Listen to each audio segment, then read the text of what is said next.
Notice that I have an autocorrect typo. There we go. All right, and we're live. So, last time on A Crown of Cold Iron, Himbo Fight Night Catastrophe, the finale. You all were in Banner and Norton's, a Fey Fight Club mullet, if you will, with a semi-reputable bar up above, but down below, an extra-dimensional, magically held-together Fey space, which contained a massive fight club where humans and Fey alike gathered to exchange blows, booze, and bets. You all were visiting with the host, Mr. Norton himself, one of Lexi's old service buddies. You also got to meet his two partners, Banner, a massive, hulking wild Fey with a distinctive horned helmet, and Maine, who refused to let her name be put on the sign, but seemed to be some kind of finance slash extra dimensional space expert.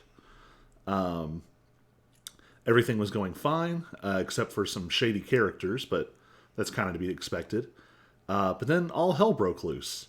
During the climactic battle of the evening, when the space was already strained to its max, it seems like multiple competing parties tried to go after Maine for various purposes, causing the entire space to destabilize. You all were able to escape with your lives. Everyone physically managed to escape, although while you all were trying to protect Maine, something went wild out there, and a lot of people were knocked out, crushed, and apparently struck by some kind of like corrosive poison breath. That's fun. But you survived. You also, Oric and Lexi managed to grab some random items on your way out. And Cyrus managed to retain his life, which was in question way too many times in a row. Did we remember to ask the people who were in the Fight Club room what happened? I don't think we did. We just heard the noises. This is true. So I would say we could add to our list just like to send Tyler a text message and just say, hey, what happened? Because he would have been out there for that. Yeah. So what you all saw during the collapse was two silver dragonborn who were in human guises, who turned out to be Oric's cousins, servants of Lord Lambton, Argent and Stultus. Argent being a bit more of a burly but loyal figure, and Stultus a little more in Lambton's conniving, wheedling category. You also discovered some kind of what seemed to be a Fey street gang. Were the other party involved, who apparently have some mysterious tie to Maine's past. So all that being said, you all have a lot of different leads to follow up on. So we'll pick up, unless you have something specific you want to do before then, let's pick up sort of in the literal hangover moment at Lou's the next morning. So the sun is sort of creaking through. I don't think any of you actually had much, if anything, to drink. So that's not... It's not as much the alcohol as it is the the physical. Yeah. Turns out having your body... Oh, and Zoom go crash.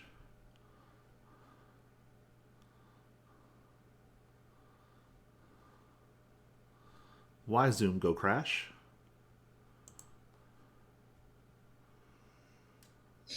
Recording in progress. And we're back. Yeah. Turns out having your body wrung through a collapsing extra-dimensional space, while also fighting like 5 or 6 people at the same time, it doesn't leave you feeling great the next morning. I but guess you I can go ahead and take a long rest, can't I? Yeah. Okay. I I should was do about that. to say, but you survived, and according to D&D logic, you've had your long rest, so you're fully healed. No consequences. In body, but not in mind. Yeah.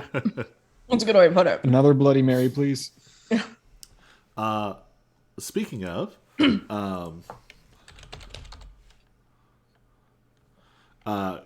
Craig is there sort of cleaning up the kitchen and restocking and has whipped up quick breakfast for you all. Very much in sort of the hangover cure fashion of like high protein, lots of eggs, lots of grease. Whether that works or not, who's to say, but you have it. If you're too nauseous, my father will tell you it does not help. I mean, that would Personal kind of be my experience thought. there. That would be my conclusion, but, that seems to be what people are thinking. Yeah. So Craig is there and cooking. Craig fixes a lot of eggs for himself. He is a prodigious weightlifter and goes hard on the protein in the mornings.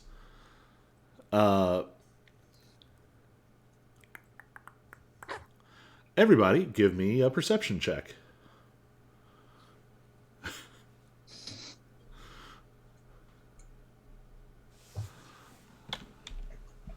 Nine. Dirty 20. 17. I guess I should open our campaign so I can see these things. I should also unequip my Your rage. You're not raging anymore. Sleep rage.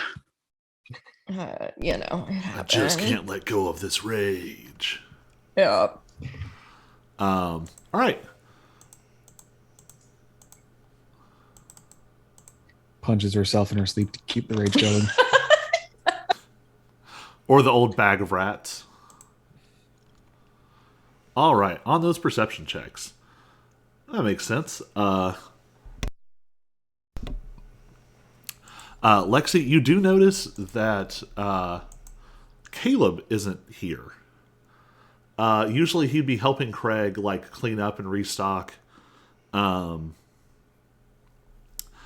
he is nowhere to be seen. Okay, well, I'm going to ask Craig where Caleb is. If Caleb's all right. Craig just gives you kind of a non-committal, he's a man of few words. I text Caleb, where are you at? Question mark. You Keep do alive. not get a response yet. U is just the letter U. Yeah. All right. And the at, when I said where you at, it was The the at symbol. at symbol. Lexi doesn't have time to write all these words out. And this is the boss. All right. So, you all have your breakfast. You're gathered around one of the tables at Lou's. What's the conversation? What are you all planning?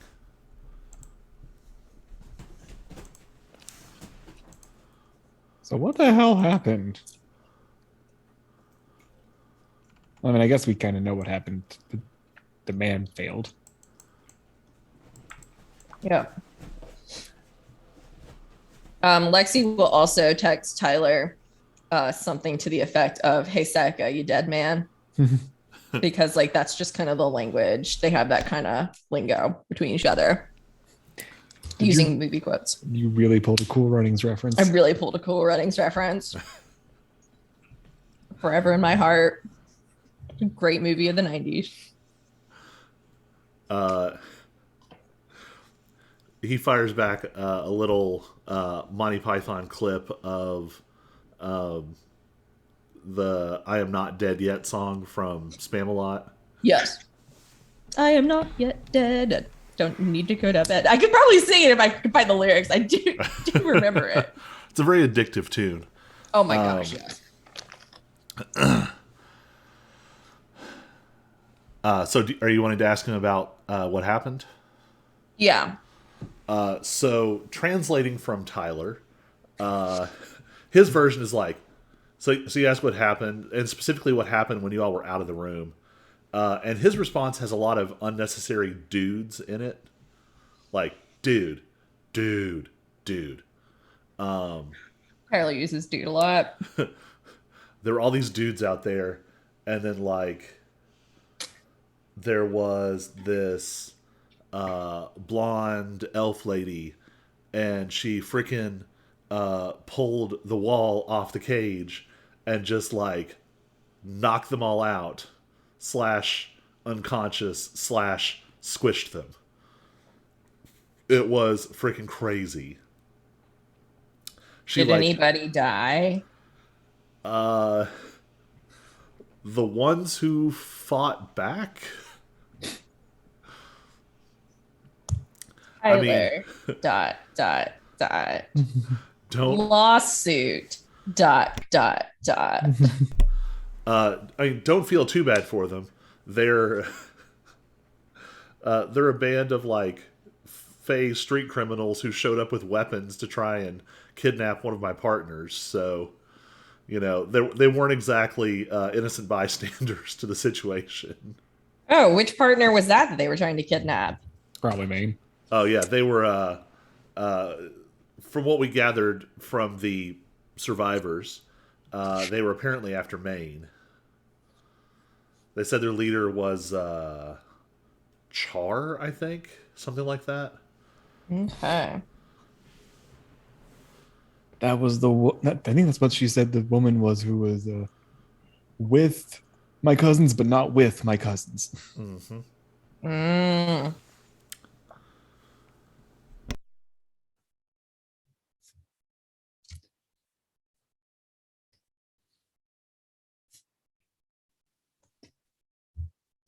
I reach over to Lexi's phone to try and find a GIF of Godzilla. Yeah. All right. Well, if they were already part of the underground, Lexi types back. So, well, if they were already part of the underground and not here legally, then you're probably not going to have much of a lawsuit. No, and like I said, the ones who were acting threatening but not making moves just got sort of knocked to the side. It was the ones who like pulled weapons and like, you know, threw knives at her and things that got, mostly it was the poison breath. But there was also this like ground stomp thing that was freaking awesome. I'm gonna figure out if I can do it. Okay. And you all do recall there was a gigantic crater Yes. as part of the wreckage. I am literally going to reach over Lexi's shoulder to type out, wait, she had poison breath? Oh yeah, it was wild. Banner tried to get her attention and tapped her on the shoulder, and she turned around and just cold cocked him. And he came up looking like a lovesick puppy.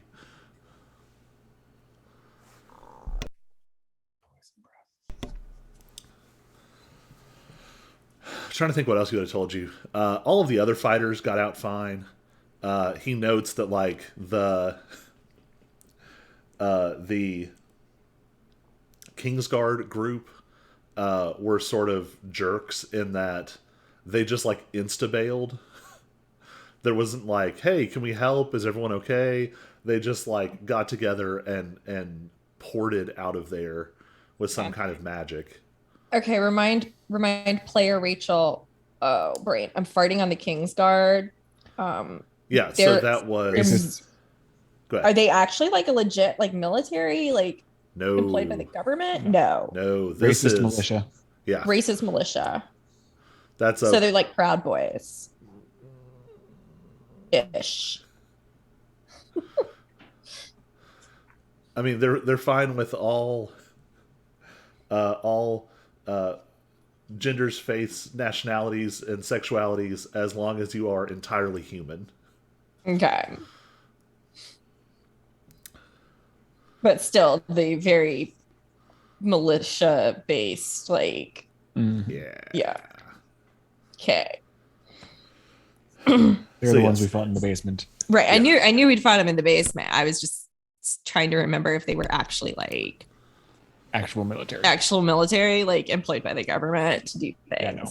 Okay. Nope. But speaking of which, Cyrus and Cyrus, I think, got most of this information. Did find out that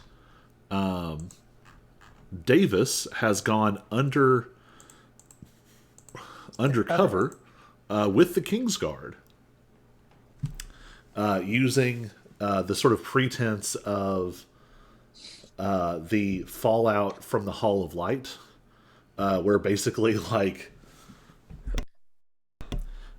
fiendish infiltrators almost were able to, destroy the city and unleash a hellgate into Queensboro.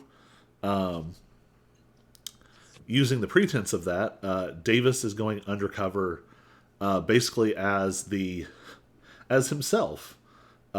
He has been fired on paper from the QPD and has insinuated himself into the group. And he's actually, at least partially, coordinating with Finch, who is one of Tyler's service buddies, but not one of Lexi's. Because Tyler did a stint actually doing peacekeeping during some border conflicts, which Lexi was not a part of. So Finch kind of filled Cyrus in on some of this when you all went to confront Davis and find out what was happening. So apparently there are more official eyes being put on the Kingsguard, which is good because, hey, Shane Allowan, who you all thought was dead, was there and fighting and apparently super Not powerful quite for some dead. reason. Not dead yet.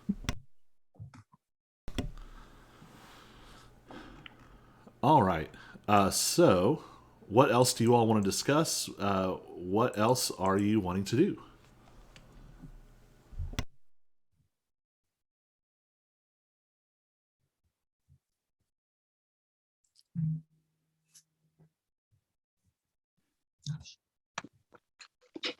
I think Cyrus is going to take the opportunity of a due date to go identify something else in the stash. All right. What do you have left? The iron rod, the book, and the blood moon blade. All right. I thought I thought you finally came back and identified the book. I think I've got a couple notes on the book, so I think I did the like. Oh, you did an Arcana check. That's what it is. Yeah. I think I did the half step on the book with the Arcana check, because I have written down that you immediately gain a level in Warlock, and that you gain resistance to non-magical damage. So I'll just give you this description for free. What I'll do is I'll drop it in. Actually, here. I'm just going to drop the whole thing in the chat. If it'll let me.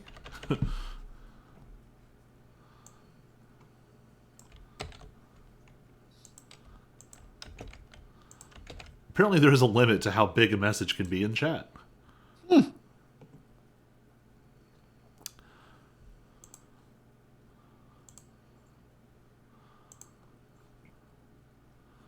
I'm just going to drop it in the Facebook message.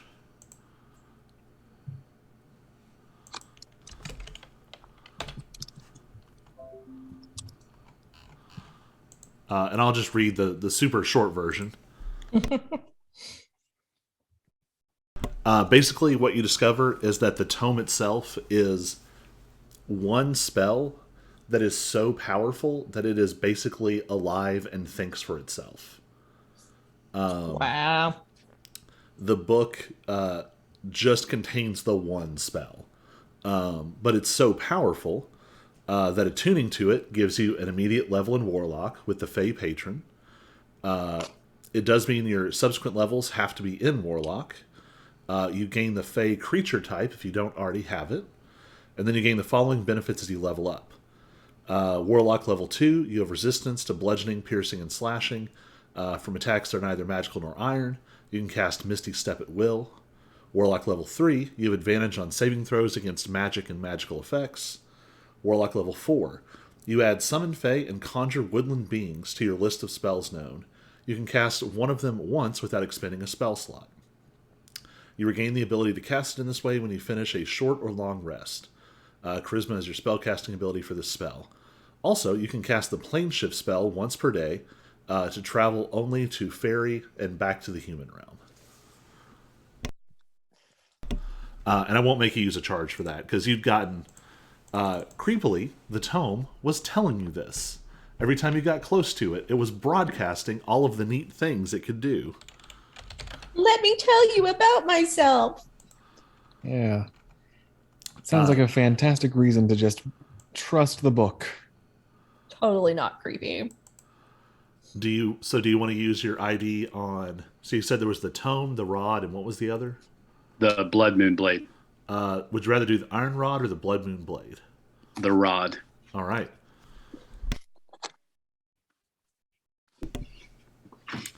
I'll also drop that one in there. As for Cyrus's next plan, he might want a backup bomb.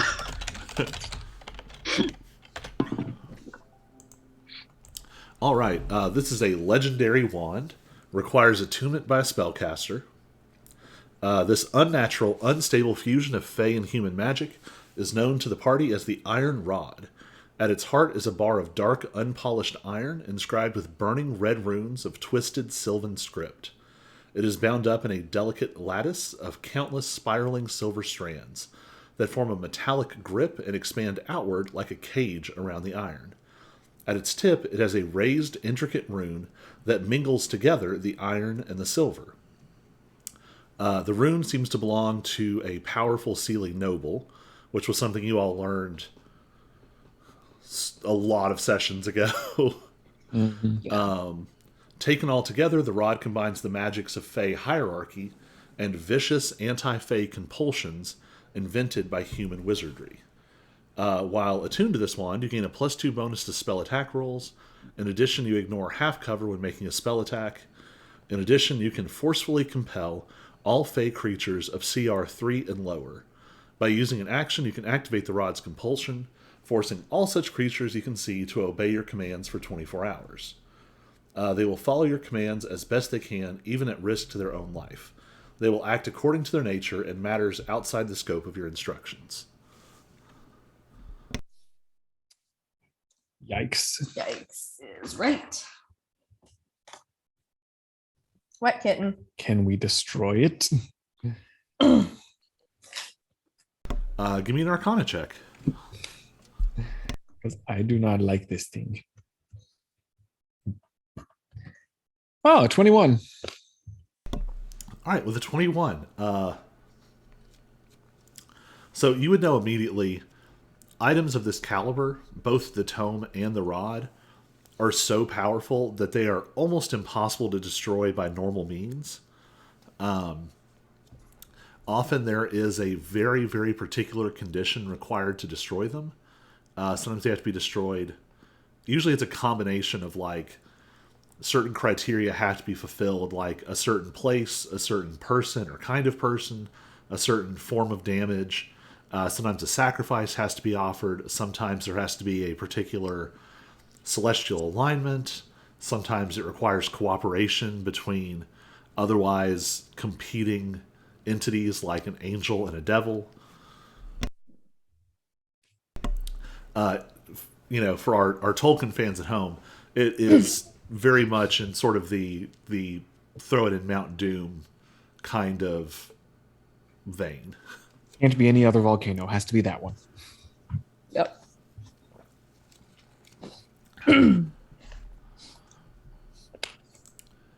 All right.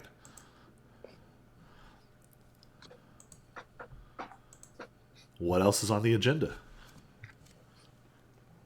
Since Tyler mentioned poison breath, I'm just gonna dig back in my memories to think through what kind of fae I know that have poison breath. I mean, the first thing that comes to mind would be let me double check before I say this wrong. Yes. So the first thing that comes to mind is green dragons. Yep. That's like the biggest and most obvious.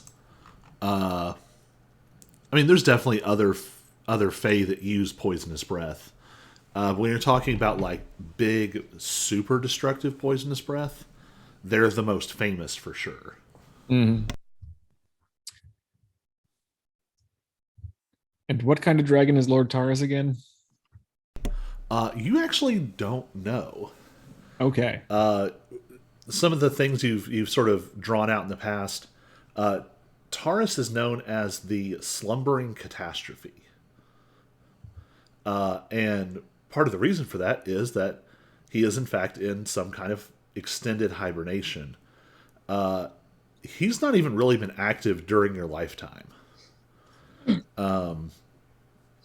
You've heard that he has like high-ranking servants who handle most things, and he's capable of like projecting a fragment of himself, even in the midst of his slumber. But it's more of like a classic Fey noble form. It looks sort of vaguely elven. But you would imagine there would be some distinguishing characteristics, but that's what you've heard. Mm-hmm. Okay.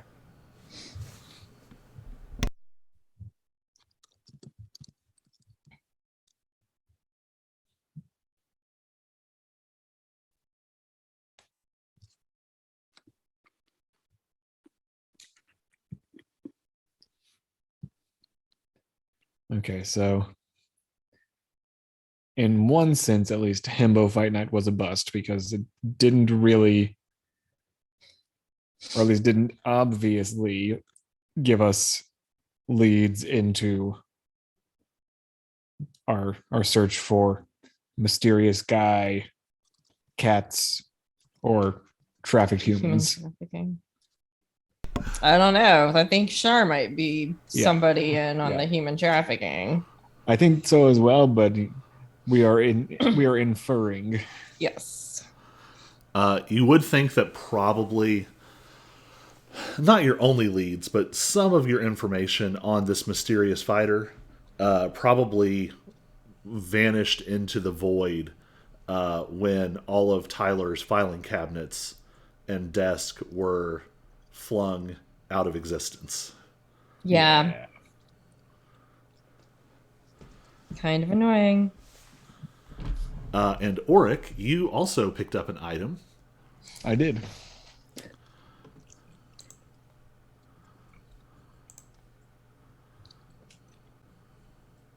And I think identifying an item... Can't you just take a short rest to identify it? Good question.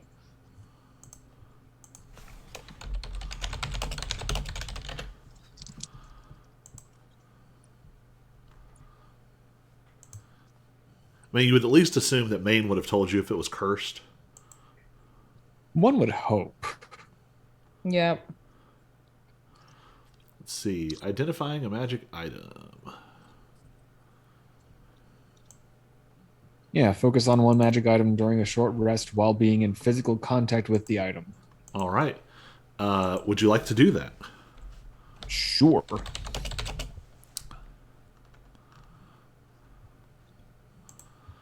All right.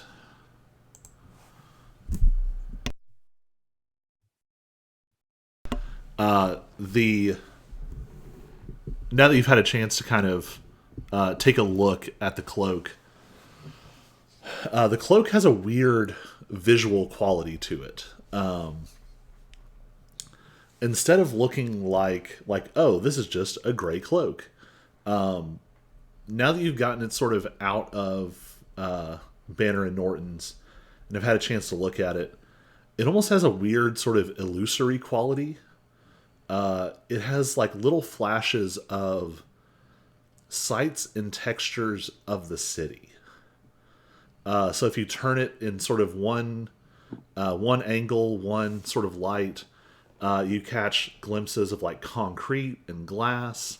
And if you tilt it another way, it actually casts a faint sort of incandescent light, like you might see illuminating any street in Queensboro.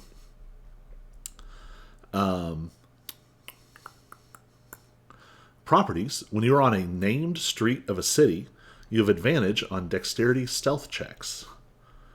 The cloak causes you to blend into the city itself. Nice. The bigger thing, as an action, you can use the magic of the cloak to briefly create a magical link between a streetlight that you touch and another streetlight at any distance within the same city. You must have touched the destination streetlight at least once before. For one round, any creature can step into the target streetlight and exit from the destination streetlight by using 5 feet of movement. Once you have used this property, it can't be used until the next dusk, and specifically when the streetlights come on. So teleportation. Yeah, boy.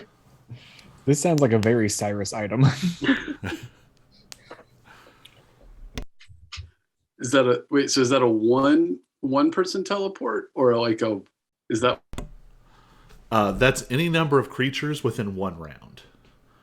But presumably you can only like arrange so many creatures. No, I'm frozen. And it does require attunement.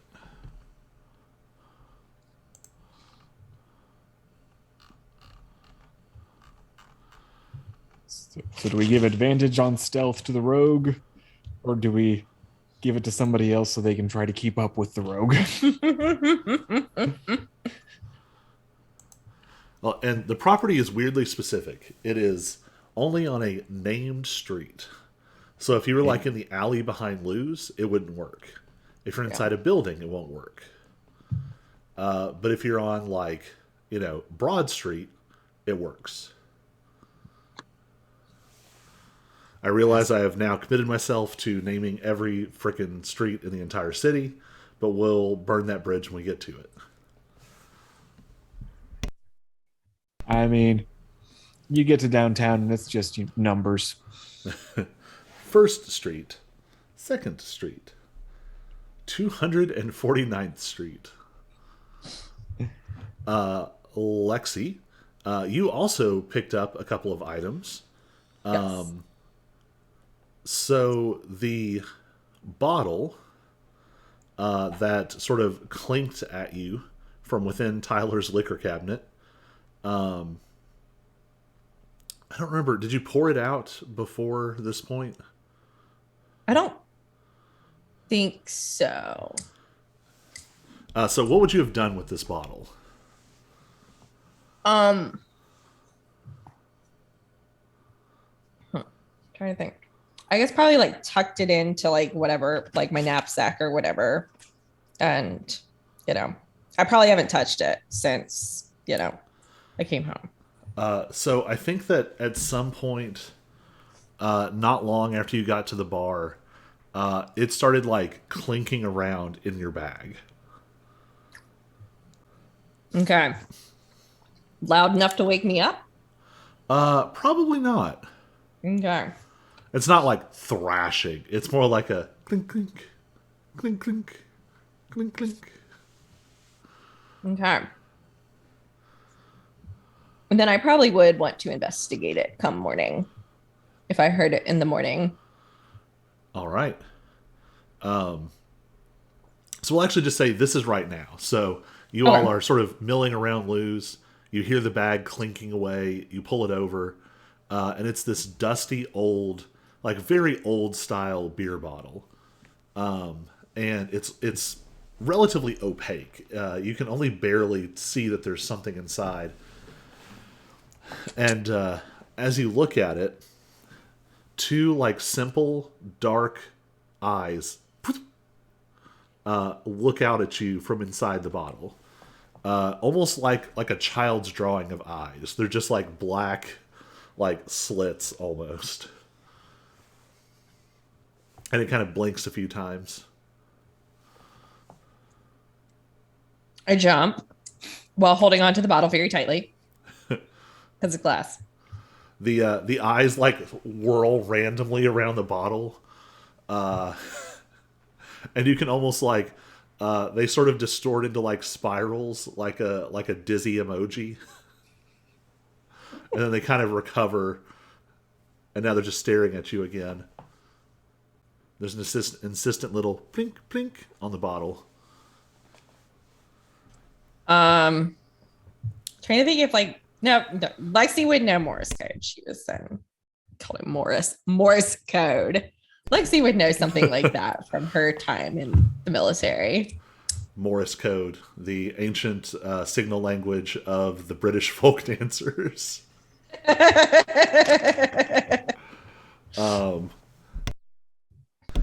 is not. It is not Morse code. It's not Morse code. Okay. I mean, my thought was I was going to sit there and like blink out, "Can I help you?" or something like that. It's a little. I mean, imagine more like. Well, give me an animal handling check.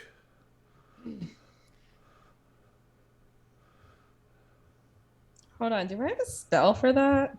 No, you have speak to I animals. speak with You animals. have and speak with beasts. animals. This isn't technically an animal, but we're using the skill as a stand-in. As a close approximation. Oh I rolled no! 4. You have no idea what's happening. And you're lucky. I've been playing Monster of the Week, and my first thought was like, well, I'm going to make a hard move here. The bottle explodes. Yeah, you have no idea what's happening here. There are eyes. It's plinking at you. And the eyes are kind of like swirling around the bottle. But again, they're not like three-dimensional eyes. I want to make this clear. It's almost like they're on like the outside of something that's in the bottle. And there's just Take a not picture. much to it. I take a picture of the bottle with my phone and I text it to Tyler with, "What the hell is this?" Actually, I would just say WTF, dude. He just sends back like, "Hey, isn't that one of my bottles?" Yes, dumbass. What is it? I don't know. Somebody bet it on a fight. And then I guess I forgot to ever open it. Okay.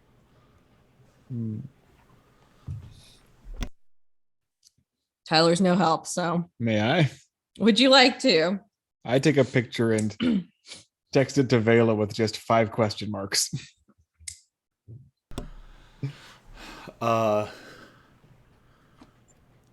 So the short version of what she sends back is like she could figure it out either if you bring it to her potentially or if she comes there. He's more than welcome at Lou's. Ours open-ish. Bar is open to family and friends. After like, is the door unlocked? Probably the back door. After like, and I would say probably, we're just sort of filling in the blanks of Auric and Vela sort of randomly here. I would think that probably she's been in Luz enough at this point that like, feels comfortable coming in that way. So after, Oh yeah, I'm sure Lexi has told her that like after hours this is how to get in and like, that sort of stuff. After like a minute and a half, there's just sort of like one of those like knock as the door opens and she's walking in the back. It looks like she was probably, it's a little early in the morning. Classes probably haven't started yet. It looks like she was probably doing like a morning workout, which for her involves a lot of like acrobatically throwing fireballs, like dodging through She's the wearing air. like fireproof gymnastics clothing. Oh, like, shoot. I forgot about hot yoga. I feel like hot yoga is what her class like sarcastically calls these like awful punishment sessions with her when they like really screw up a test.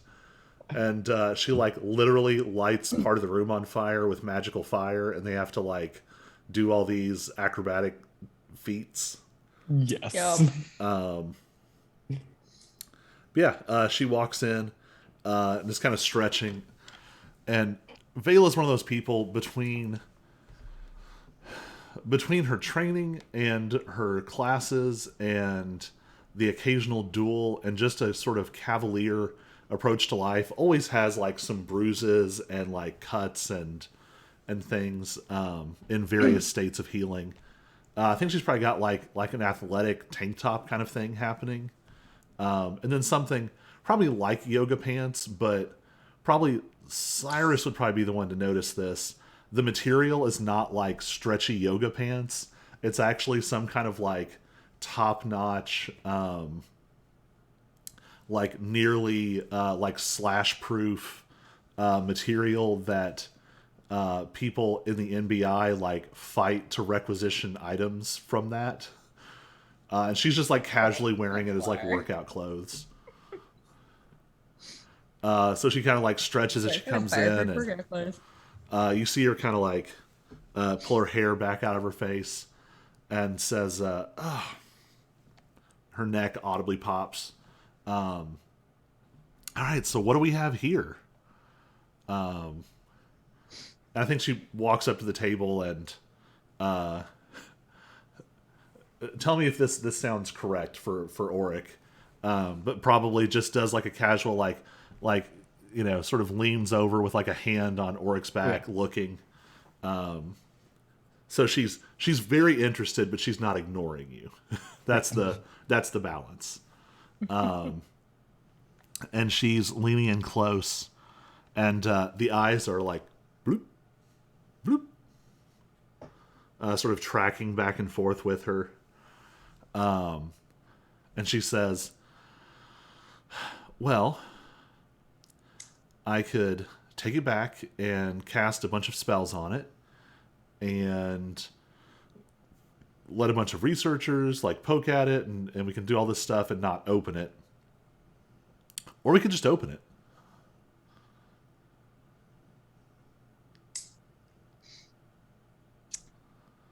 So Lexi goes and gets like, I'm thinking like some sort of like bin, in case it needs, something to contain it that won't drain. I don't want to pour it at the sink. A big pot. Yeah. I think also by reflex, when Craig sees Vela walk in, he like reaches under the like one of the prep areas in the kitchen and comes out with a fire extinguisher and just sets it nearby. Yep. Grabs a fire extinguisher.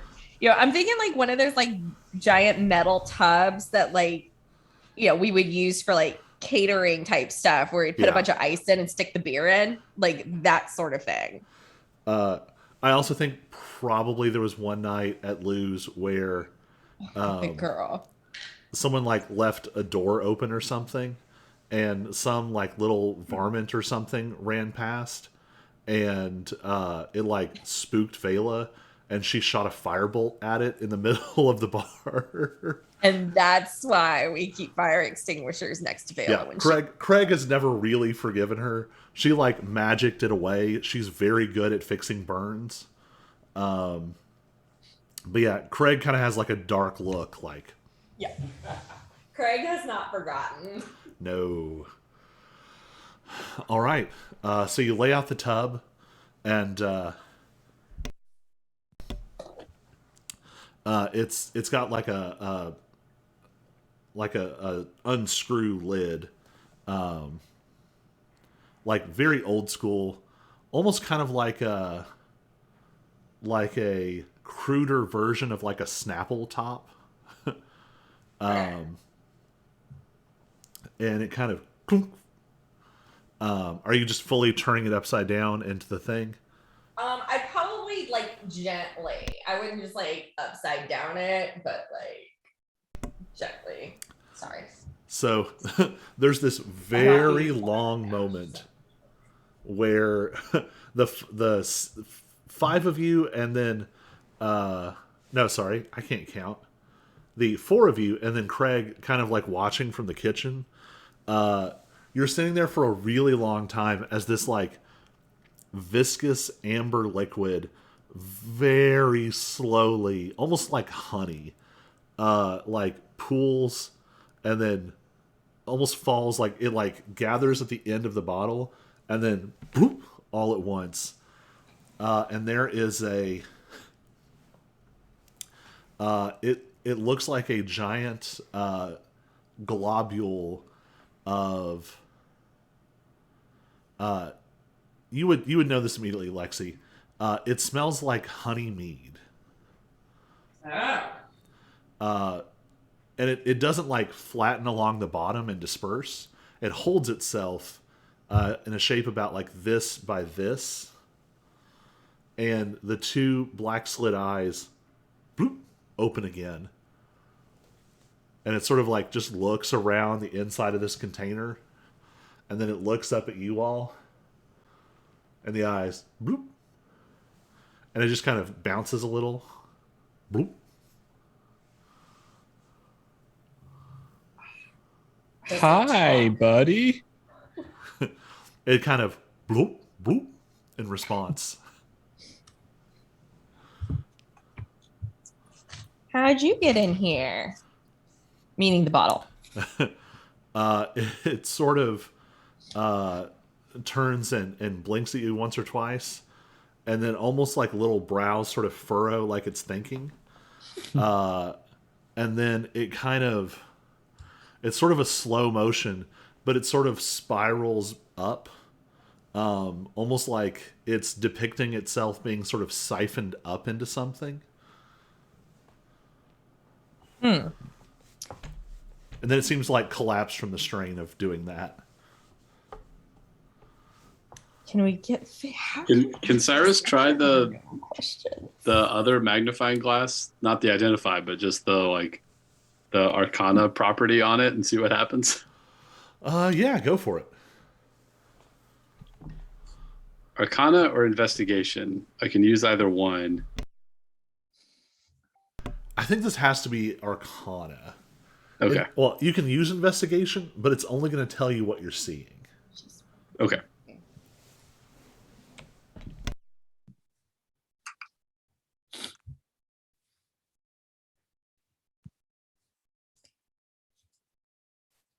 And while that's happening, Oric is reaching to poke and Bela is pulling his hand back. All right. So that's a 23 Arcana.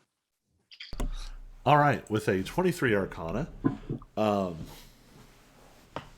you're still guessing a little bit, but you know you've learned a lot about a lot more about Fae over the last few months for sure.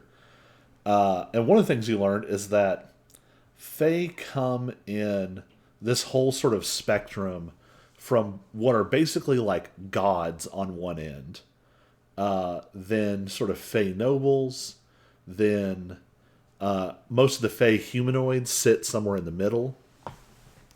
And you go below that and there are like Fae beasts and sort of things that barely even have like a consciousness, like wisps and motes and almost just sort of like embodied aspects of nature or magic, like little like leaf spirits or little fire spirits or things like that. You get the weird feeling that this thing is maybe the lowest, maybe not the lowest, but one of the lower rungs on the family tree that Vertisnicken sits towards the top of. If you were to put like a monster manual term on it, this strikes you as something like a minor elemental of like alcohol and spirits. A mead elemental. Yes. Okay.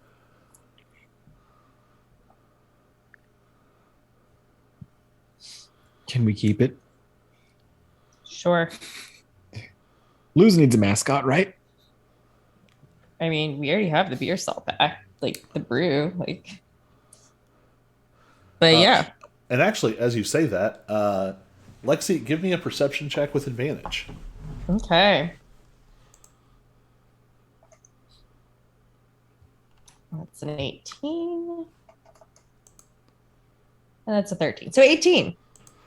All right. With an 18, actually, yeah, you see like a similar sheen.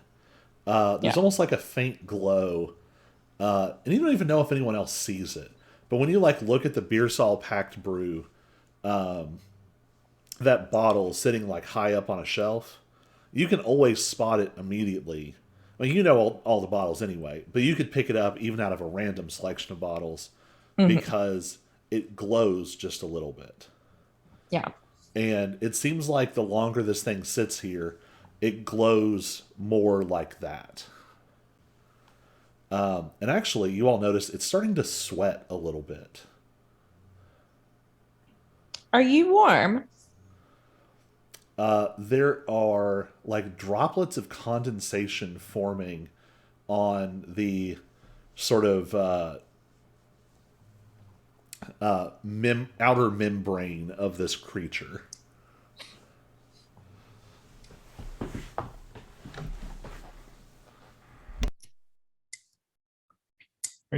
Are you okay, buddy? It kind of like shakes itself a little, and some of the droplets like fall to the bottom, and you all catch a whiff of like this rich, like it smells like a very powerfully alcoholic mead. It's also starting to do a little bit of like you see it kind of like, if it was a dog, you would swear that it was like sniffing the air. But instead it's almost more like part of it sort of gathers up and sort of turns in a direction and kind of like bloop, bloop. And it's like straining to get up and out.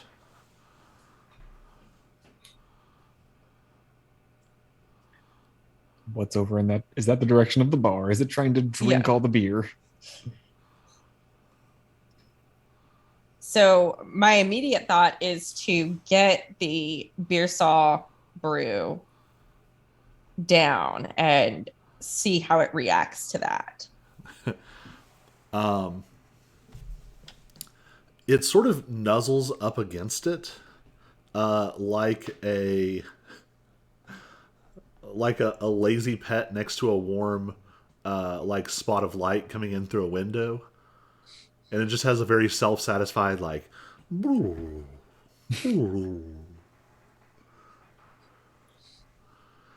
you do see the bottle is glowing just a little bit more. Do you want to go in, buddy? It sort of shakes a little bit and kind of points in that same direction again. It's not necessarily towards the bar. You can't quite tell what it is from this angle. So we're gonna play cold. We're gonna play hot cold with this. So I pick up the container that it's in and try and kind of bring it towards that direction. Telling it that I want it to stay safe. So I'm going to take it, tell me where you want to go. What direction is it trying to go? Like that's, you said not towards the bar, but it's almost like it's trying to go like under one of the tables. Okay. So I'm going to go take it to the table and see what it does. Take it to that table, like put it on the ground. It sort of rocks back and forth just a little bit and then like tips itself out the front of this container and onto the floor. And you see that since Caleb hasn't come in yet, there's still like splotches where it looks like someone spilled a beer last night. Mm-hmm. Like late in the shift, and it just hadn't been cleaned up yet. And this little mead elemental like glorps across that space, and as it passes over, you just see like tiny little bubbles like fizz up through it, and then when it moves past, the floor is spotless. All right, so it likes to clean up beer spills. Get this roof up. Except that it's a wet vac.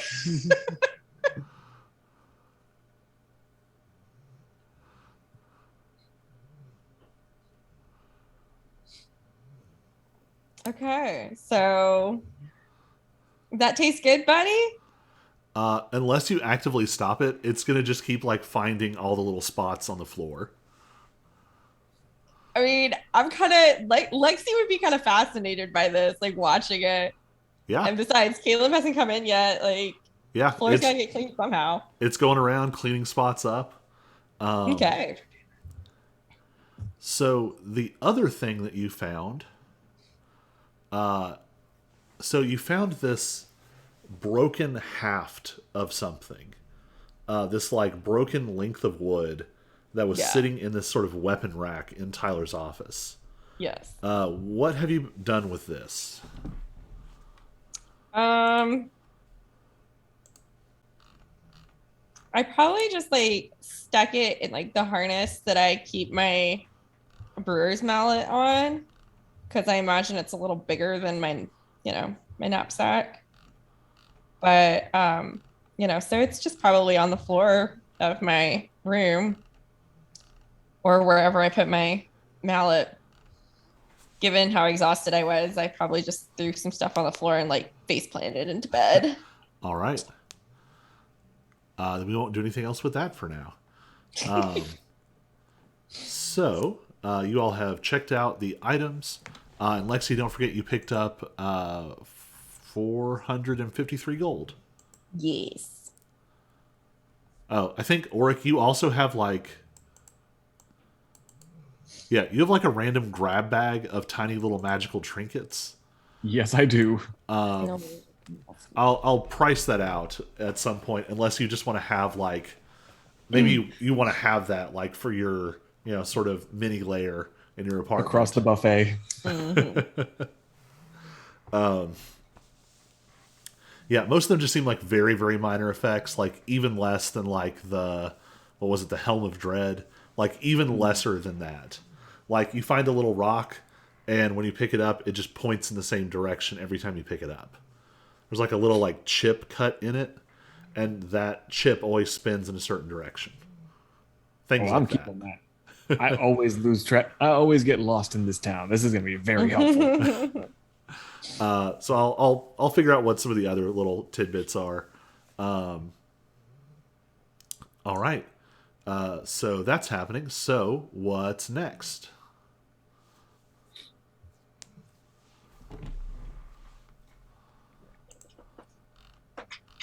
I mean, Cyrus wants to break into the lawyer office, Yeah. Right. but so that may be an evening. Yeah, probably Yeah. more of an evening. That's not a morning activity. Yeah, no. I suppose I will also be letting the group know that I'm gonna have to try and get in touch with my cousin. Good luck with that. Specifically Argent and not Stultus. Mhm. So give me an Arcana check on that subject. Yep. Okay, an 18. So there's various means to get a hold of them. Now, with an 18, the first thought that occurs would be a sending spell. This would let you contact only Argent, and it would reach them even if you don't know where they are. You know at least a handful of folks who could probably arrange this for you. If you want to do something else, you're probably gonna have to get a little more creative.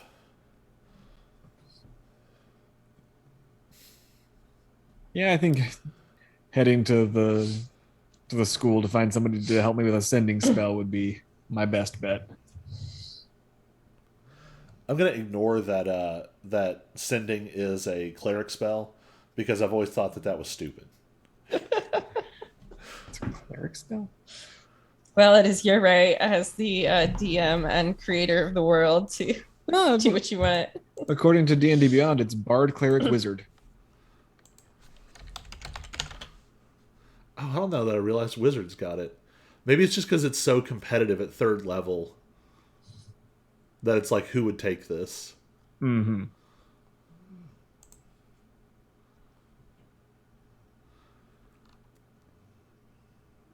Yeah, I guess I've only played druid, warlock, and cleric, so I've not had a whole lot of reason to look at the other lists. All right, yeah, you'd probably be able to find someone there. What else is on the to-do list for you all? So the branch of Cawthorn, Allen, Taryn, Smith that has been sort of sending the paperwork, sort of threatening Luz. What else do y'all want to follow up on?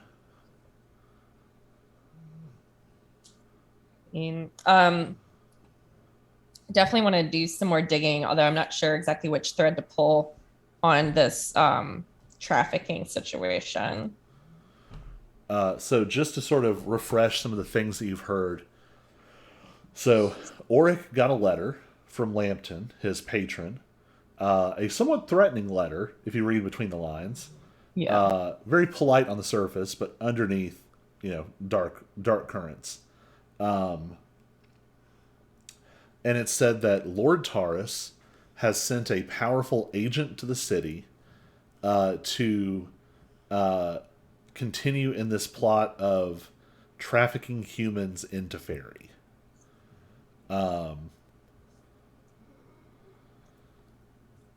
So when you tried to get sort of the police records side of this, you didn't necessarily know enough to zero in on who is getting trafficked as opposed to just who is going missing for any of the other reasons. Mm-hmm.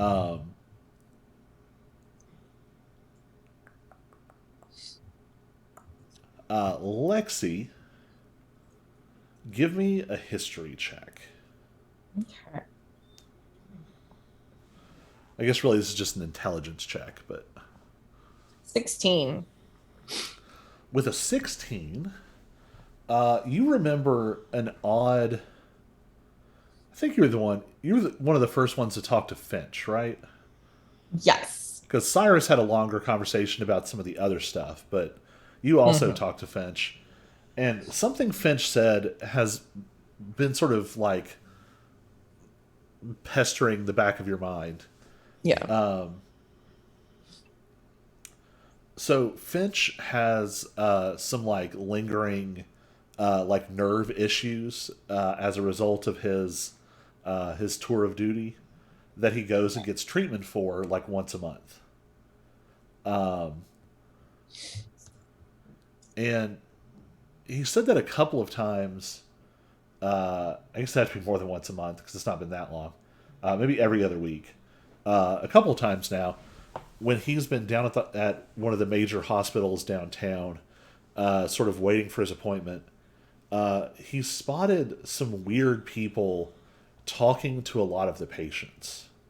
And it wasn't just weird, like, it was weird that they were going up and sort of talking to these patients seemingly from nothing to begin with, but also like they dress strangely, they seem to act and speak strangely. Something about that is bugging you.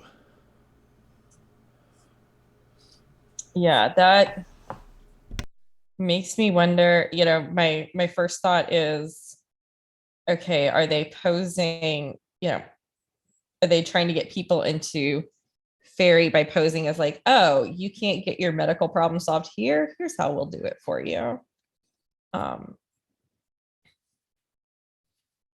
you know, if they're going to the hospital. But that would probably be someplace that we should go look. Is I don't even know how we would do that because HIPAA, although do they have HIPAA in this world? Who knows? They'd have something. Yeah. And there's other ways you could follow up on that as well. Yeah. Cyrus probably has some tools to look into something like that. Okay.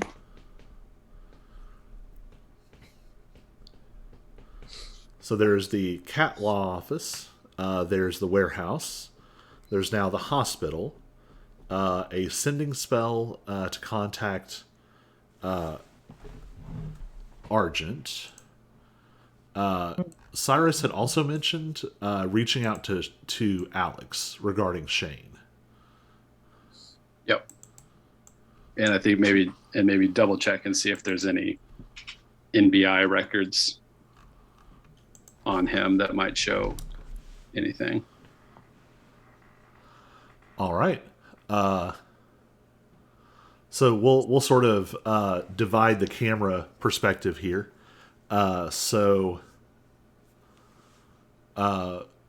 Just handle a couple of these. So Auric, Vela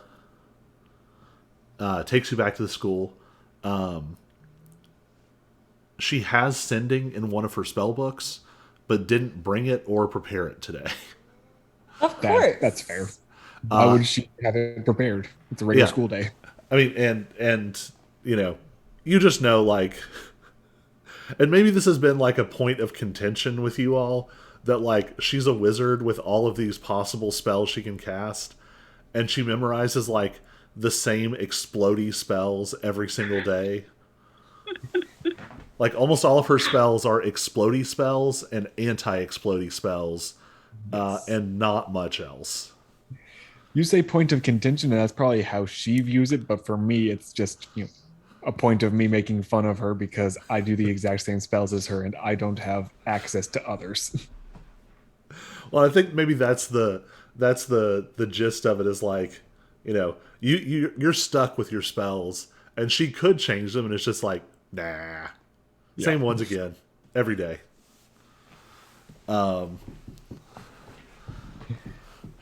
So she pulls out some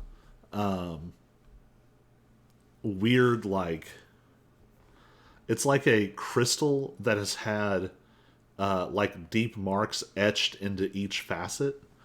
And you've done this a few times, puts a hand on your shoulder and kind of like whispers into it. And it's sort of a breathy whisper. It's almost more like she's breathing out on it as she says something. And where her breath washes against it, the markings light up.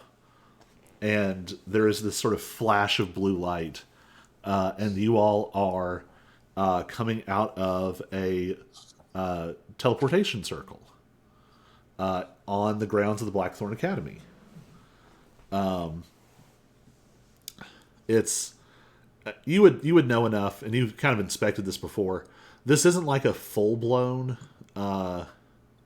teleportation circle that would like get you to another country. But for recalling like around town, it's easy.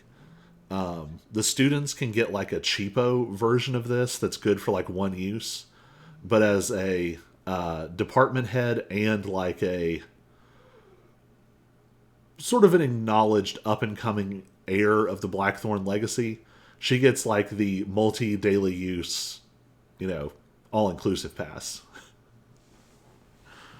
Feels weird every single time. So you pop out into like a little, it's not quite a room, not quite an atrium. It's sort of halfway in between. Actually, I'll tell you what it reminds me of. Did you ever pass through like the lounge space between like where the Chick-fil-A was at Duke and there's like some student services offices? Mm-hmm. Yeah. Yeah, in Western Union. Yeah. some of those like larger rooms were like, you know, it's kind of one of those. There's some sort of chairs scattered around, and you do know there's like some extra security features here, since it is technically a point of entry to the campus. But she leads you past.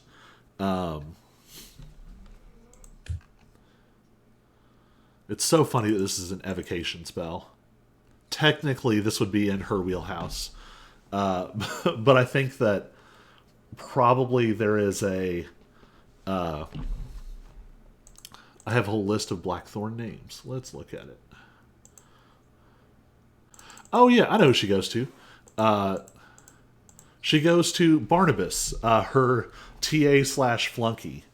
And you know that, like, part of the reason she can memorize the explodey spells is that, like, she makes him prepare the others. And she must have sent a text or something, because he's waiting, and says, do you have the contents of the message? Yes, there's a word count, isn't there? There is 25 words. 25 words. All right.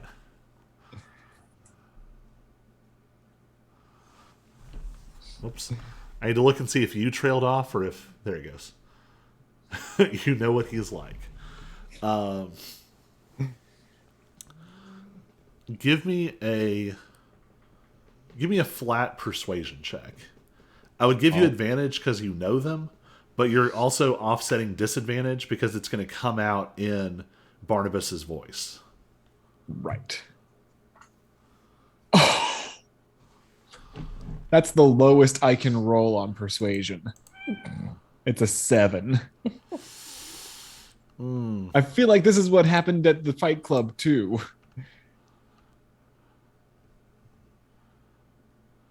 Although in some ways that should convince him it's me, because yeah,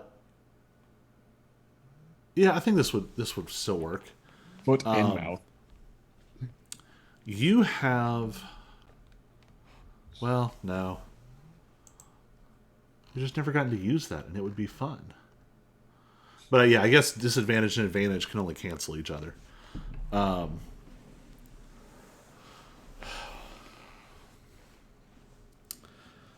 How does Argent take this? I think his response is not super helpful. Let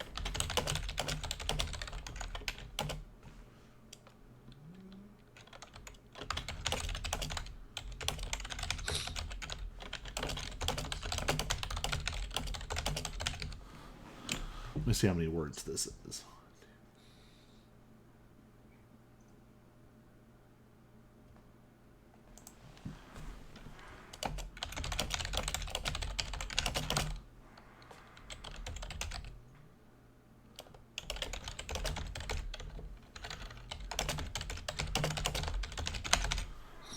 All right, let me count my words.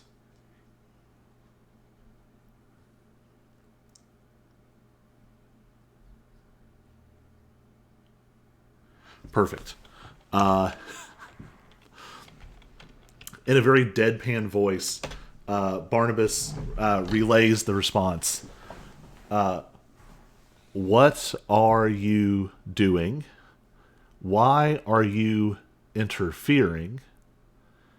You have a task from our Lord that you are failing to complete. You should be diligently... And he ran out of words. Par for the course.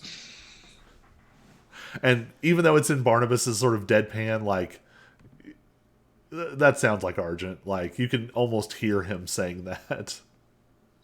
Yeah. Do we send a second message?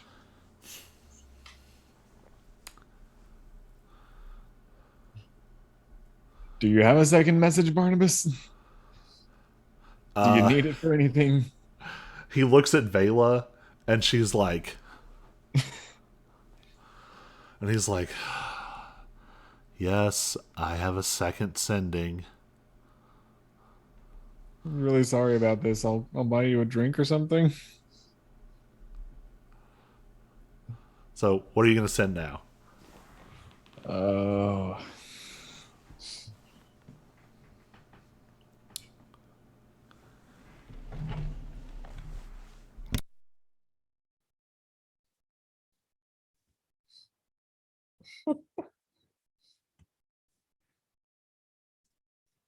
Yeah, sure. I only need 14 words. I'm trying, but Lambton didn't make it easy. That's why I want to talk.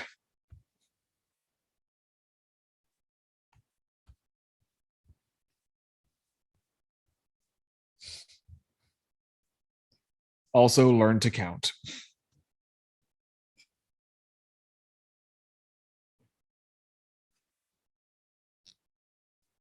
I love you. You're my favorite cousin. What's sad is it's probably true. The bar is very low.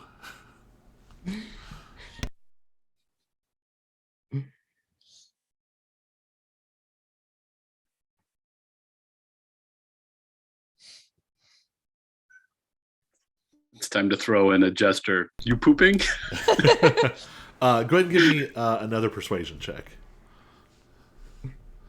Well, I can't do any worse than last time, so how about a 25 this time? Woo! All right. Almost maximum.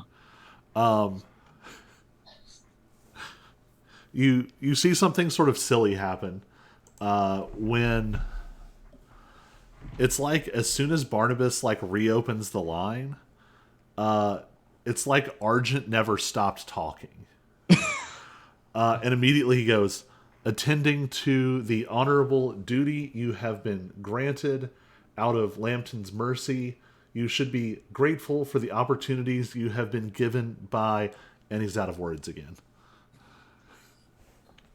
And it's like it came in before you sent yours. Like it was like the line just kept going.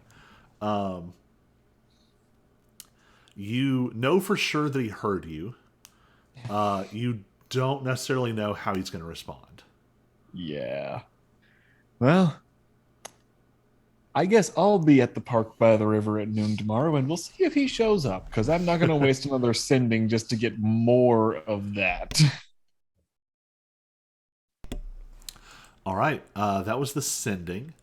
Cyrus, you were going to look something up. See if either NBI or Jace had anything on Shane.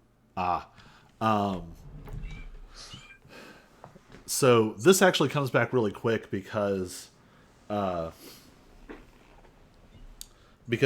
doesn't have to like look this up again. He's already pulled a lot of Kingsguard info for you, and he's able to tell you sort of conclusively the official word on all the documents that exist, all of the credit cards, all of the bills, everything, is that a week or so ago, because it's not been that long, we have that D&D timescale problem of like Himbo Fight Night was 6 sessions and it was only like 3 hours real time in the game. Yeah. So it's only been like a week since you got out of the Raven Palace or less. Yeah. Something like that, yeah. So I guess what Jace has is the internal NBI perspective is that Shane is probably dead. They don't have like a body hasn't been found, and Alex had been making appearances just enough to sort of keep up the illusion right up until you all went into the Raven Palace. But now it's been several days where he hasn't appeared, and it seems like there's chatter of like people starting to be like, "Hey, what happened to him? Where is he at?" There's definitely no like his credit cards haven't popped up. He hasn't signed in any accounts. No one's been like, "Hey, there's a zombie guy."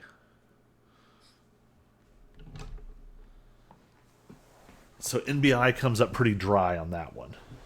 Okay.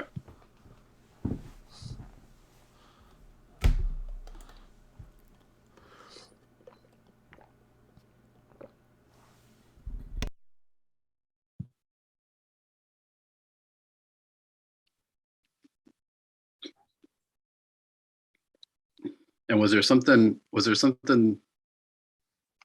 Lexi wanted me to look into, wanted Cyrus to look into with the hospital? Or was that just the warehouse for trafficking? Well, I definitely I kind of do want to look into the hospital in terms of figuring out. I made some notes to myself. Let me see here. Yeah, because what it sounds like based on my conversation with Finch is that there's probably some sketchy Fey dudes who are like are making contracts with people that people don't know what they're making contracts with. You know, one of the questions Finch was asked was, what would you do to get your arm back? You know, and you think of somebody who's got some sort of like terminal illness and it's like, what would you do to be cured? And so I think that based on some of our previous experience with the Fae, that some of these humans are probably getting trafficked into fairy, either under the guise of being given a cure or because that ends up being a clause in the contract that they don't realize they're signing. Okay. So, but first we would need to figure out where these people are going. I mean, we know to fairy, but like, how are they getting there? That sort of thing. Where are they being taken from?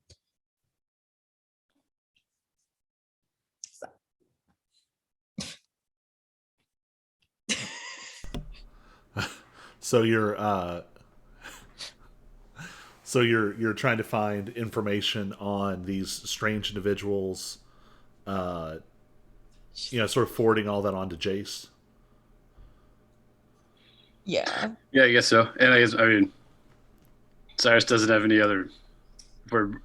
Cyrus has got evening break-in plans, so we could always just throw on a disguise and go walking through the hospital and see if we catch somebody doing it. That's a good point. Yeah. So we'll say you go ahead and send it off. Auric, is there anything else you want to do while you're at the Blackthorn Academy? Probably not. Start touching lampposts. All right. We'll say, there's a couple of lampposts. You do feel that, and it's kind of weird that this is the first time you've. Oh, but are you attuned to the cloak? Oh yeah, that takes time, doesn't it? I mean, I'll say if you want to be attuned, you've had it all night, so. Okay. That's true. I'll attune to it unless and until we decide that Cyrus wants it. It's a little anticlimactic the first time you use this. There's a little bit of a spark of magic when you touch the streetlight, but it feels noticeably like less than you imagined. And you're enough of a arcana, well, not arcana specifically, but magic expert, to know that a lot of the properties of this cloak seem to be centered around the city. And you think you're probably right at the outskirts of how far this will reach. So you probably can use one of these sort of light posts here on the grounds of the academy. But if you were to go even a few more miles down the road, it would probably cut out. Mm-hmm. All right. So y'all want to go snoop at the hospital?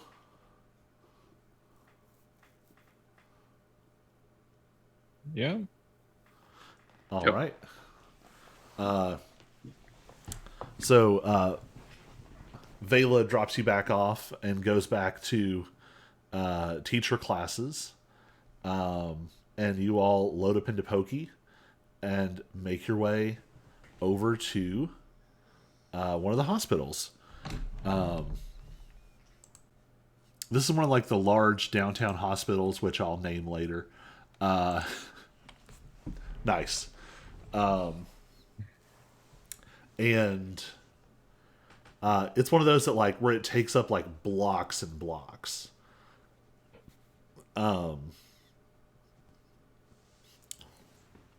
there's all of these different, like, there's like a huge parking garage. There's actually several spaced out at like the corners of the campus. There are buildings with like walkways that like stretch over the road, connecting different departments together. And so this is a pretty large area.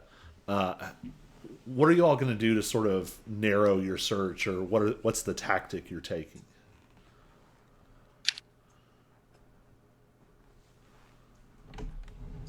I got no idea. I'm following here. Because we think Okay, they might be right. hustling people inside, right?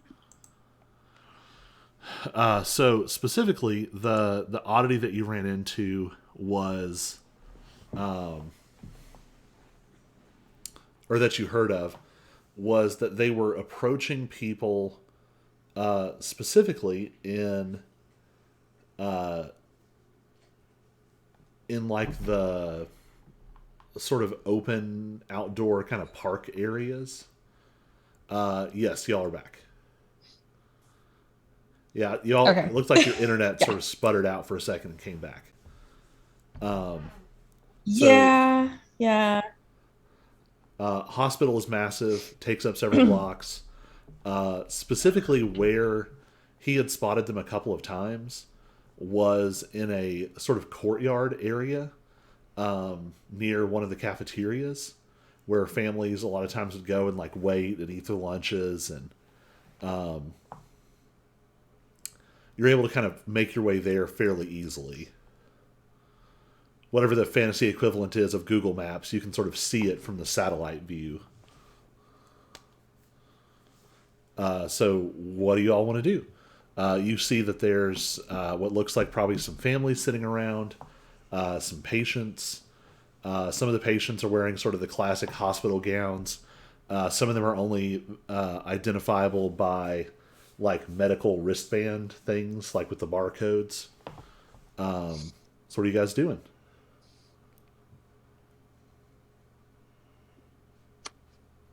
Touching streetlights. Yeah. Boom. Boom. Boom. I'm trying to decide if Cyrus is going to impersonate a security guard or a cleric.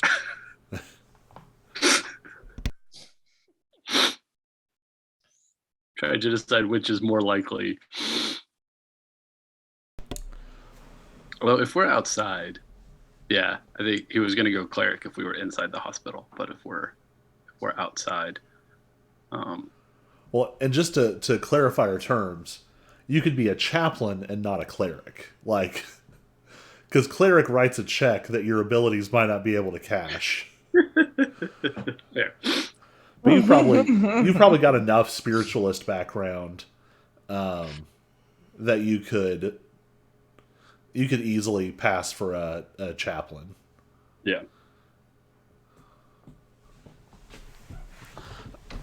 All right, so you're pretending to be security? I think so. All Yeah, right. I think he'll just shift the duster into a kind of a generic security guard looking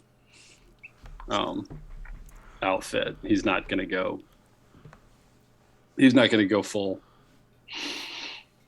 into it, but just something. So one of the things that's sort of noticeable about this space is it does have sort of connections to the outside. It's not like a fully surrounded courtyard, which is probably how they're able to sort of come and go more easily. But yeah, you're able to you spot one of the security guards, you're able to kind of step around a corner, and it kind of, and you're wearing one of the uniforms. And now that you're sort of walking around, and you've got kind of it makes your party look more officially here. So what do you guys want to do now? So I think Cyrus's plan is to just start up, kind of gently approaching some of the people in the courtyard and say they've heard of there's been some other patients have been complaining about non-hospital personnel bothering patients and families, and ask if they've had anybody come and want to talk to them. So I'm going to call for a weird roll here. I'm going to ask for a investigation charisma. Ooh.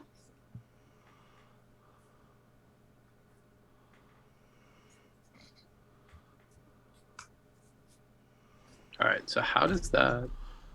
So that's going to be proficiency and charisma bonus. And if you have expertise, you'd add that too. Okay. So can I just hit investigation, and then since I've got 2 less in charisma, just take 2 off the roll? Yeah, that's easy. Okay. Well, I wonder if you can right click and do it. But my D&D Beyond is loading so slow. 25. All right. Yeah, you easily get a couple of stories. There's what looks like a father and a young son, and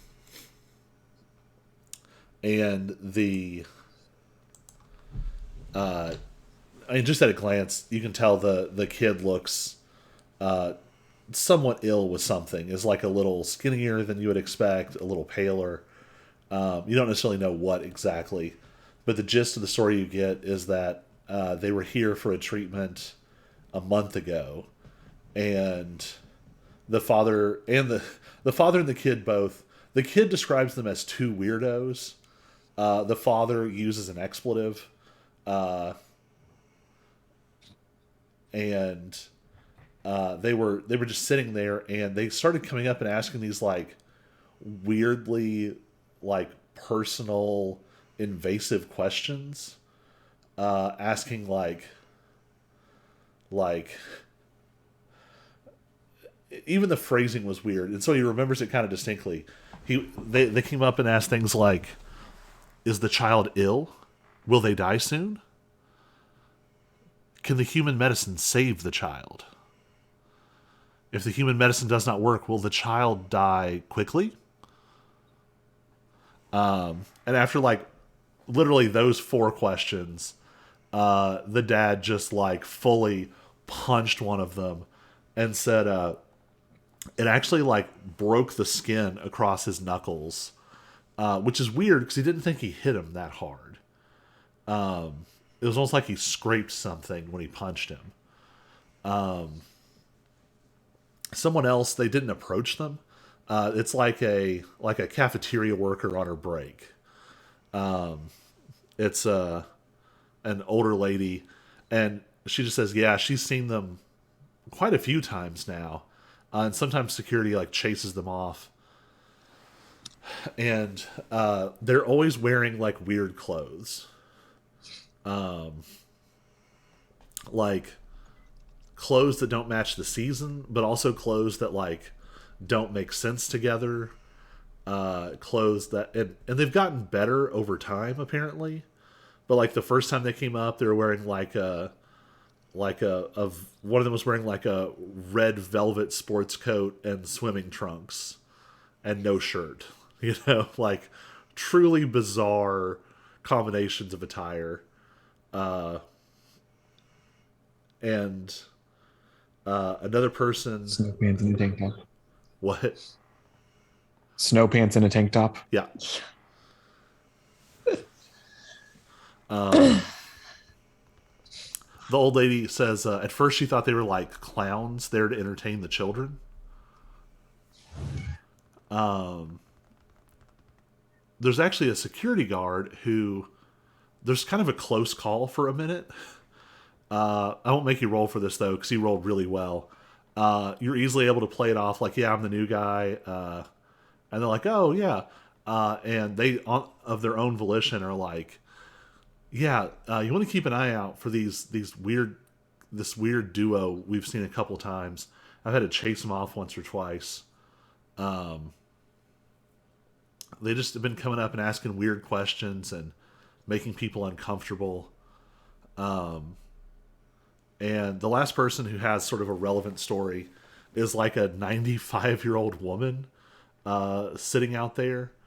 She's got like a big jacket on over like a medical gown. And even though it's not really cold anymore. Weirdly, we have lapped ourselves, and it's about the same time of year in the game as it is in the real world.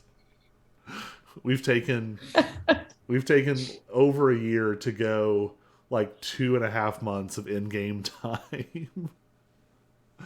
Yeah. So it's like getting into like that transitional like late winter to early spring kind of vibe. But she's sitting there like chain smoking, sitting outside like 90 something years old, looks tiny and frail, but is also just putting away like 12 cigarettes. And she says, yeah, they were pretty weird. But they both had really pretty eyes and this really pretty silver hair.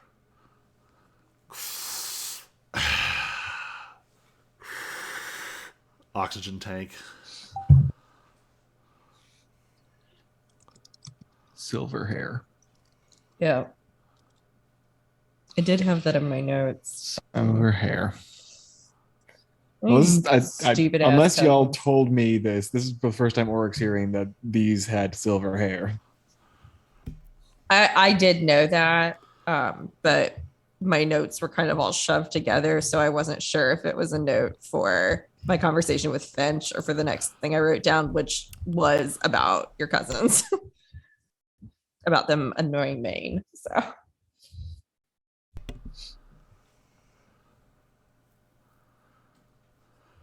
All right. That's what your investigation check gets you. Is there anything else y'all want to check out while you're here?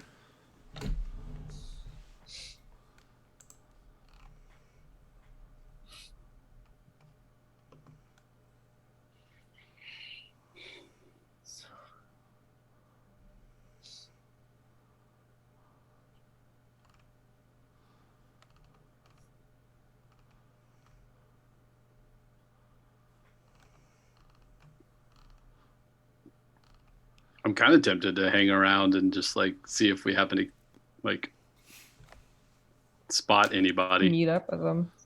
if we don't have another pressing place to be for a little bit. All right. Let me look over the list. So you've had a little while because Oric had time to, even though you teleported, you still had time to like go all the way through, work out your message, send it, work out another message, send it, come back. You all loaded up to Pokey, drove downtown. It's probably, I would say, like mid-afternoon at this point. You know how it is. Just parking the car and walking from the garage to where you're going is like an hour. Especially with Oric touching every single street lamp. Yeah. Yep. It's a good thing you had a security officer already with Or it's you. like, look, we might need this one. Lambton didn't give me a way to get back in touch with him, did he? He did not.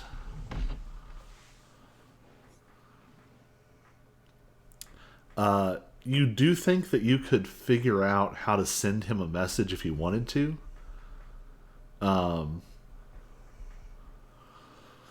There are lots of unofficial channels of communication, either through magic or through sort of the smuggling of physical messages. But most of that runs through either, if you wanted to go through official channels, the embassy could probably help. But this isn't maybe an official channels conversation. But a lot of that routes through Little Sylvain for the unofficial stuff. Mm-hmm. Hmm.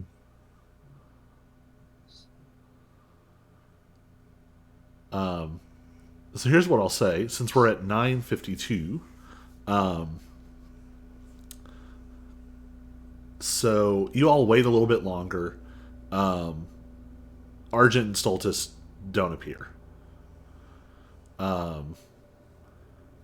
You don't see any strange silver-haired figures. You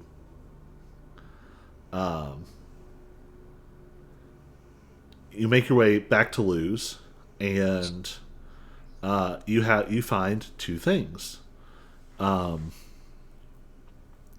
Actually, you find three things. Caleb has finally shown up.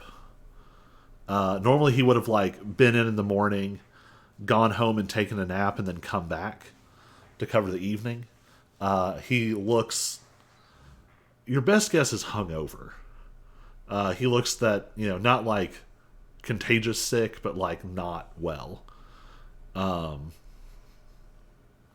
He's sort of dispiritedly like mopping a little bit.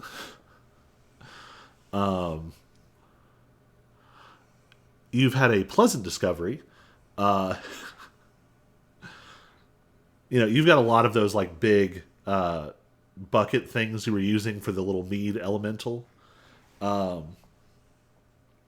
It looks like Craig found some really heavy tools and sort of has cut down a little bit of one side. And so now it looks like a big metal like dog bed almost. There's a little spot for him to like get in and out, for it to get in and out. And you see that it's now resting contentedly, and the bubbles that were gathering inside of it are gone. And there is now probably like this much all the way across of that sort of honeymead liquid along the bottom of this container. So did he grow? Well, it looks like your best guess is that he seems to be. It seems to be absorbing the sort of waste alcohol on the floor and sort of spills and things, and is converting it in its body into this distilled honey mead. That seems to be what it's sweating out. Okay. Bottle it up and don't tell anybody where it came from. And the floors look impeccable. The other thing you find is, it's been a while now. Craig pokes his head out and says, "Hey, you got a package." And sure enough, there is a small box sitting on the edge of the bar that's just labeled to Lexi, Auric, and Cyrus. Okay. There's not like a street address or anything. It seems like it was dropped off.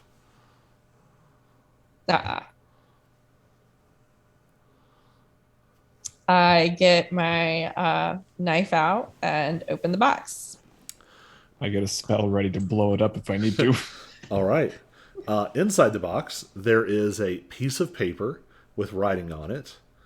And there is a small carved stone sitting in like a like the not wrapping paper. What is it you put in like a gift bag? Tissue paper. Yeah, tissue paper. Sitting on like white tissue paper.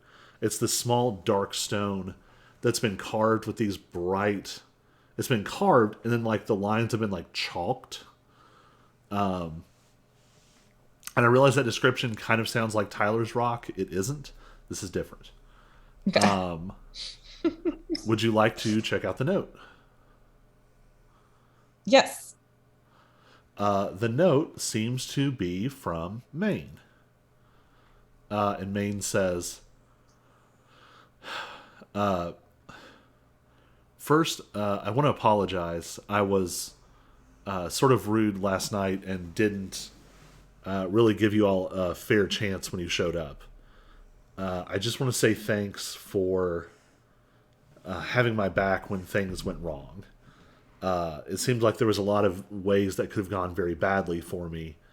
And even though I was a jerk and you didn't have a whole lot of reason to, you still helped me out when I really needed it. It'll be a while before we can get Banner and Norton's back in operation.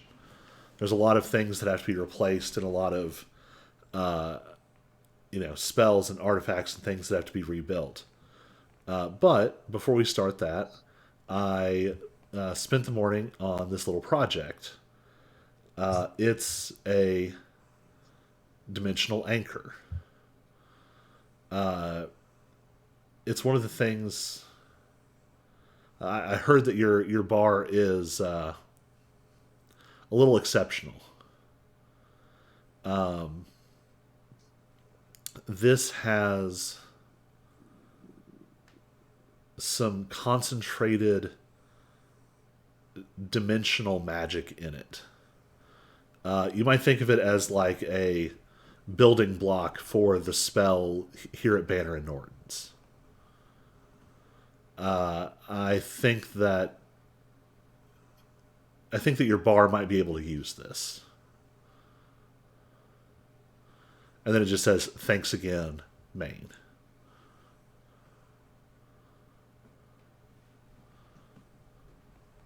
Okay. All right. Wonder where the best place for it would be. Are you going to take it out of the box? Somewhere protected. Yeah. So as Carefully, you pull it because, up, I don't want to do something wrong. you see that this tissue paper that it's stuffed with itself has like runes and writing on it.